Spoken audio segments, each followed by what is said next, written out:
We begin Lent with ashes smeared on our foreheads, a lot of enthusiasm. People are thinking the season begins.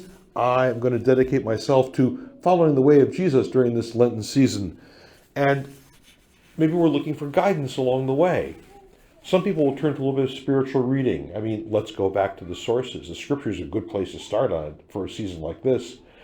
But if you read through a little bit, say with Matthew and Mark and Luke, there's like some subtle differences in some of the early Lenten stories that we kind of connect with. Jesus and his journey to Jerusalem, where he meets his destiny and the experience of Holy Week. And sometimes people will tell me they're a little worried. Why are the counts a little different? You know, here the differences are slight, but why are there any differences at all? Well, let me kind of just very, very quickly say that, with Matthew, Mark, and Luke, they're written in different decades.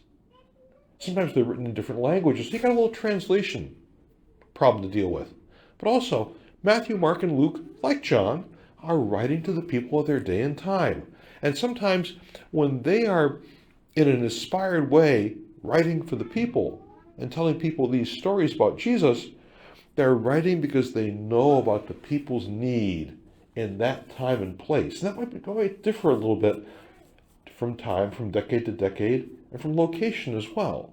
So please don't worry much about the subtle differences. I mean, let's be fair. If we look at let's see what's going on here, this first Sunday of Lent, we see in Luke's gospel, Jesus is full of the Holy Spirit. We see in Mark's gospel, the Spirit immediately drives him out into the wilderness. And then he was in the wilderness for 40 days, tempted by Satan, and he was with the wild beasts, and the angels waited on him. Wow, okay. In Matthew's gospel, we find that he's being led up by the Spirit. Subtle differences, but let's remember that the Spirit is part of Jesus' journey in all three of those accounts. And we do have that experience too. We've had Jesus, let's say, baptized in the Jordan River. He emerges, he enters the river, John baptizes him, he emerges from the river, and the Spirit is upon him. And he begins his public ministry then. So we find that Jesus is very much guided by the Spirit as he's walking through these places. Now, it's interesting. In all these accounts too, Jesus goes off to pray and to reflect on what's happening in his life. He says no to the temptations, whether it's the temptations portrayed by Mark or Matthew or Luke. How about us? Here we are about 2,000 years later.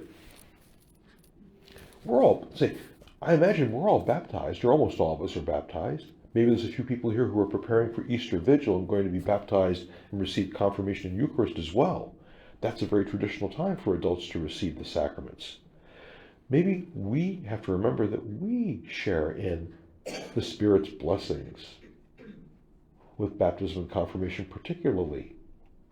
And we can be guided by the Spirit.